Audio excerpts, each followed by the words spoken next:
Hi friends, welcome back our YouTube channel. ಇವತ್ತು ನಾವು ಪಾಲಕ್ ಸೊಪ್ಪಿನ ಪಲಾವ್ ಮಾಡೋಣ. ಫ್ರೆಶ್ ಆಗಿದೆ, ಚೆನ್ನಾಗಿದೆ, ತಗೊಂಬಂದಿದ್ದೀನಿ. ಇವಾಗ ಇದನ್ನು ಬಿಡಿಸಿ, ಏನು ತುಂಬ ಎಳೆದಾಗಿದ್ದರೆ ಕಡ್ಡಿಗಳ ಸಮೇತ ಹಾಕ್ಬೋದು. ಸ್ವಲ್ಪ ದಪ್ಪ ಇದ್ದರೆ ಕಡ್ಡಿ ಹಾಕ್ಬಾರ್ದು, ಅಂದರೆ ಅದರಲ್ಲಿ ಅಷ್ಟು ಟೇಸ್ಟ್ ಇರಲ್ಲ. ಎಳೆದಂದರೆ ಸ್ವಲ್ಪ ಏನಂತಾರೆ, ಜೀವ ಜಾಸ್ತಿ ಇರುತ್ತೆ. ಬಲ್ತೋಗಿದ್ರೆ ಸ್ವಲ್ಪ ಜೀವ ಕಮ್ಮಿ ಇರುತ್ತೆ. ಇದನ್ನ ಇವಾಗ ನಾನು ತೊಳ್ಕೊಂಡು ಸ್ವಲ್ಪ ಬಿಸಿನೀರಲ್ಲಿ ಹಸಿಮೆಣ್ಸಿನ್ಕಾಯಿ, ಒಂದು 4-5 ಹಸಿಮೆಣ್ಸಿನ್ಕಾಯಿ, 2 ಕಟ್ಟು ಸೊಪ್ಪು ತೊಳೆದು ಬಿಸಿನೀರಲ್ಲಿ ಸ್ವಲ್ಪ ಒಂದು 5 ನಿಮಿಷ ಬೇಯಿಸ್ಬೇಕು.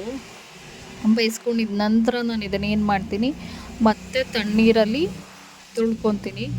ಇದು ನೋಡಿ, ಇವಾಗ ತಟ್ಟೆಗೆ ಹಾಕಿ ಸ್ವಲ್ಪ ತಣ್ಣೀರಲ್ಲಿ ತೊಳ್ಕೊತೀನಿ. ತಣ್ಣೀರಲ್ಲಿ ಯಾಕೆ ತೊಳೆಯೋದು ಅಂದರೆ, ಆ ಗ್ರೀನು ಹಾಗೇ ಇರುತ್ತೆ. ಚೆನ್ನಾಗಿ ಬಾಯ್ಲ್ ಆಗಿಬಿಟ್ಟು ಸ್ವಲ್ಪ ಬಿಸಿನೀರಲ್ಲಿ ಚೆನ್ನಾಗಿ ಕುದಿಸ್ಬಿಟ್ರೆ ಅದು ಗ್ರೀನಿಶ್ ಹೊರ್ಟೋಗುತ್ತೆ. ಗ್ರೀನಾಗಿದ್ದರೆ ಪಲಾವ್ ಚೆನ್ನಾಗಿರುತ್ತೆ. ಸೊ ಅದಕ್ಕೆ ನಾನು ಸ್ವಲ್ಪ ತಣ್ಣೀರಲ್ಲಿ ತೊಳ್ಕೊಂಡು ಮಿಕ್ಸಿ ಮಾಡಿ ಇಟ್ಕೊತೀನಿ. ಇವಾಗ 2 ಈರುಳ್ಳಿ, 2 ಟೊಮೊಟೊ, ಕೊತ್ತಂಬರಿ ಸ್ವಲ್ಪ ಕಟ್ ಮಾಡಿ ಇಟ್ಕೊಂಡಿದ್ದೀನಿ. ಕುಕ್ಕರ್ಗೆ ಎಣ್ಣೆ ಹಾಕಿ, ಎಣ್ಣೆ ಕಾದ ನಂತರ ಸಾಸಿವೆ ಹಾಕಿ, ಕರಿಬೇವು ಹಾಕಿ, ನಂತರ ಹಸಿ ಅವರೆಕಾಳನ್ನು ಉಪಯೋಗ ಮಾಡ್ತಾಯಿದ್ದೀನಿ ನಾನಿಲ್ಲಿ. ಹಸಿ ಅವರೆಕಾಳು ಈಗ ಚಳಿಗಾಲ ಚೆನ್ನಾಗಿರುತ್ತೆ. ಏನೇ ಒಂದು ಇದರಿಂದ ಸ್ಪೈಸಸ್ ಮಾಡಿದ್ರೂ ಸೊ ಮಕ್ಳಿಗೂ ತುಂಬ ಇಷ್ಟ ಆಗುತ್ತೆ. ಅವರೆಕಾಳು ಅಂದರೆ ಯಾವುದೇ ಮಕ್ಳಿಗಾಗಲಿ ತುಂಬ ಇಷ್ಟ ಆಗುತ್ತೆ. ಕೆಲವೊಂದು ಮಕ್ಳಿಗೆ ಇಷ್ಟ ಆಗಲ್ಲ. ಅದರಲ್ಲೂ ಪಲಾವ್ ಇಷ್ಟಪಡೋ ಮಕ್ಳಿಗೆ ಈ ಥರ ಹಾಕಿ ಮಾಡೋದ್ರಿಂದ ತುಂಬ ಇಷ್ಟ ಆಗುತ್ತೆ.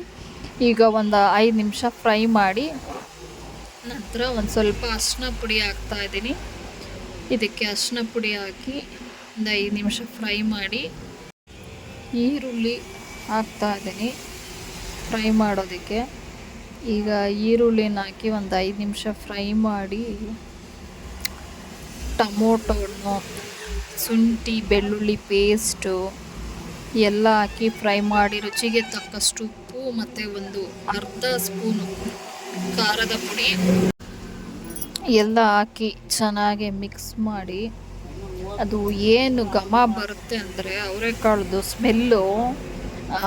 ತೋಟದಲ್ಲಿ ಅಂದರೆ ಸೀಸನ್ ಬಿಟ್ಟು ಬೆಳೆದ್ರೆ ಅದು ಸ್ಮೆಲ್ ಇರಲ್ಲ. ಸೀಸನಲ್ಲಿ ಕೆಲವೊಂದು ಅವರೆಕಾಳು ಎಷ್ಟು ಚೆನ್ನಾಗಿ ಸ್ಮೆಲ್ ಬರ್ತಿತ್ತು ಅಂದರೆ, ಇವಾಗೆಲ್ಲ ಅಷ್ಟು ಹೆಲ್ದಿ ಆದಂತಹ ಗೊಬ್ಬರ ಇಲ್ಲ, ಅದಕ್ಕೆ ಇವಾಗ ಸ್ಮೆಲ್ಲೇ ಬರ್ತಾ ಇಲ್ಲ. ಅವಾಗೆಲ್ಲ ಸ್ವಲ್ಪ ಹಿಂದೆ ಅವರೆಕಾಯಿ, ಮಲ್ಲಿಗೆ ಹೂವು ಎಲ್ಲ ಸ್ವಲ್ಪ ಸ್ಮೆಲ್ ಎಷ್ಟು ಚೆನ್ನಾಗಿ ಬರ್ತಿತ್ತು ಅಂದರೆ ಅಷ್ಟು ಚೆನ್ನಾಗಿ ಬರ್ತಿತ್ತು. ಇವಾಗ ರುಬ್ಬಿದಂಥ ಪಾಲಕ್ ಸೊಪ್ಪು, ಮೆಣಸಿನ್ಕಾಯಿ ಏನಿದೆ ಅದನ್ನು ಹಾಕಿ ಮಿಕ್ಸ್ ಮಾಡಿ ಒಂದು 5 ನಿಮಿಷ ಕುದಿಸಿ, ಒಂದು 10 ನಿಮಿಷ ನಾನು ನೆನೆಸಿದ್ದೆ ಅಕ್ಕಿ ನೆನೆಸೋದ್ರಿಂದ ರೈಸ್ ತುಂಬ ಚೆನ್ನಾಗಾಗತ್ತೆ. ನಾನಿವಾಗ ಅಕ್ಕಿ ಹಾಕಿ ಕೊತ್ತಂಬರಿ ಸೊಪ್ಪು ಹಾಕಿ ಒಂದು 5 ನಿಮಿಷ ಕುದಿಸಿ ಆಮೇಲೆ ಕುಕ್ಕರ್ ಮುಚ್ಚಳನ ಮುಚ್ತೀನಿ. ಏಕೆಂದರೆ ಅದು ಇವಾಗ ಆಲ್ರೆಡಿ ಬಿಸಿಯಾಗಿದೆ ಕುಕ್ಕರು. ಆ ಬಿಸಿನಲ್ಲೇ ರೈಸ್ ಸ್ವಲ್ಪ ಬಾಯ್ಲ್ ಆಗುತ್ತೆ. ಮತ್ತು ಕುಕ್ಕರ್ ಹಾಕಿದ ಮೇಲೆ ಒಂದು ವಿಜಿಲ್ ಬರೋಕ್ಕೆ ಮುಂಚೆನೇ ನಾನು ಆಫ್ ಮಾಡ್ತೀನಿ. ಸೂಪರಾಗಿ ಆಗಿರುತ್ತೆ. ಏಕೆಂದರೆ ನಾವು ಇವಾಗೆಲ್ಲ ಫ್ರೈ ಮಾಡುವಾಗಲೇ ಚೆನ್ನಾಗಿ ಕುಕ್ಕರ್ ಬಿಸಿಯಾಗಿರುತ್ತೆ. ಒಂದು ವಿಜಿಲ್ ಕೂಗಿಸಿದ್ರೆ ತಳ ಹಿಡಿಯೋ ಚಾನ್ಸಸ್ ಇರುತ್ತೆ. ಅದಕ್ಕೆ ನಾನು ಒಂದು ವಿಜಿಲ್ ಬರೋಕ್ಕೆ ಮುಂಚೆನೇ ಆಫ್ ಮಾಡ್ತೀನಿ ಸ್ಟವ್ವು. ನೋಡಿ, ಇವಾಗ ರೈಸು ಸೂಪರಾಗಿದೆ. ಹೇಗಿದೆ ಅಂತ ಟೇಸ್ಟ್ ಮಾಡೋಣ ಬನ್ನಿ. ಈಗ ಟೇಸ್ಟ್ ಮಾಡೋಣ.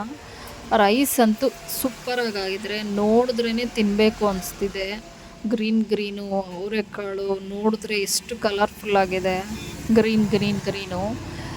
ಇದನ್ನು ಸೌತೆಕಾಯಿ ಮತ್ತು ರೈಸು 2 ಚೆನ್ನಾಗಿರುತ್ತೆ. ಬಿಸಿ ಇದೆ. ನಾನು ಟೇಸ್ಟ್ ಮಾಡ್ತಾಯಿದ್ದೀನಿ ಇವಾಗ. ನೋಡಿ ಎಷ್ಟು ಸೂಪರಾಗಿದೆ.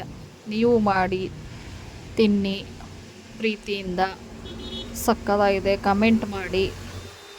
ಸೂಪರಾಗಿದೆ. ಹೇಗಿತ್ತು ಅಂತ ನೀವು ಕಮೆಂಟ್ ಮಾಡಿ. Thank you for watching my video. Bye friends, see you. Bye.